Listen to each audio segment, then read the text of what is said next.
না আমি পহেলগামৰ ঘটনা সম্পৰ্কত আজি যুটীয়া ৰাজ্যিক হজ কমিটি 6খন ৰাজ্য আমি জড়িত আছোঁ আৰু আমাৰ অভ্যৰ্থনা কমিটি যিকোনো ইয়াৰ পৰা প্ৰেৰণ কৰিব হজযাত্ৰীসকলক আমি যুটীয়াভাৱে আমি এই ঘটনাক তীব্ৰ গৰিহণা দিছোঁ আৰু যিসকল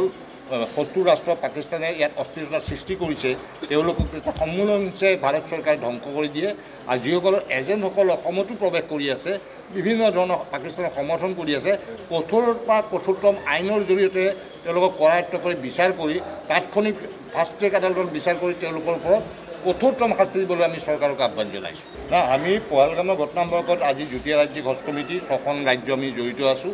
আৰু আমাৰ অভ্যৰ্থনা কমিটি যিকোনো ইয়াৰ পৰা প্ৰেৰণ কৰিব হজযাত্ৰীসকলক আমি যুটীয়াভাৱে আমি এই ঘটনাক তীব্ৰ গৰিহণা দিছোঁ আৰু যিসকল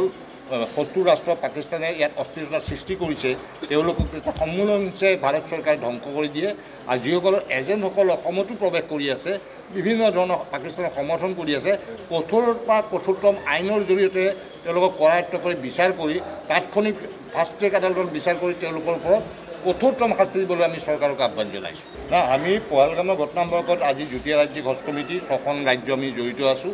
আৰু আমাৰ অভ্যৰ্থনা কমিটি যিকোনো ইয়াৰ পৰা প্ৰেৰণ কৰিব হজযাত্ৰীসকলক আমি যুটীয়াভাৱে আমি এই ঘটনাক তীব্ৰ গৰিহণা দিছোঁ আৰু যিসকল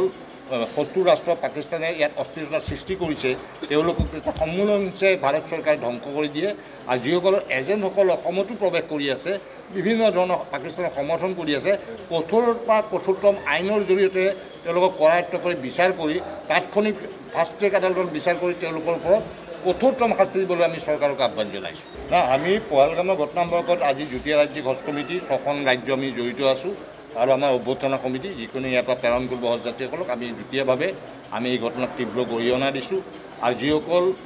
শত্ৰু ৰাষ্ট্ৰ পাকিস্তানে ইয়াত অস্থিৰতাৰ সৃষ্টি কৰিছে তেওঁলোকক সম্পূৰ্ণৰূপে ভাৰত চৰকাৰে ধ্বংস কৰি দিয়ে আৰু যিসকলৰ এজেণ্টসকল অসমতো প্ৰৱেশ কৰি আছে বিভিন্ন ধৰণৰ পাকিস্তানক সমৰ্থন কৰি আছে কঠোৰ বা কঠোৰতম আইনৰ জৰিয়তে তেওঁলোকক কৰায়ত্ব কৰি বিচাৰ কৰি তাৎক্ষণিক ফাষ্ট ট্ৰেক আদালতত বিচাৰ কৰি তেওঁলোকৰ ওপৰত কঠোৰতম শাস্তি দিবলৈ আমি চৰকাৰক আহ্বান জনাইছোঁ।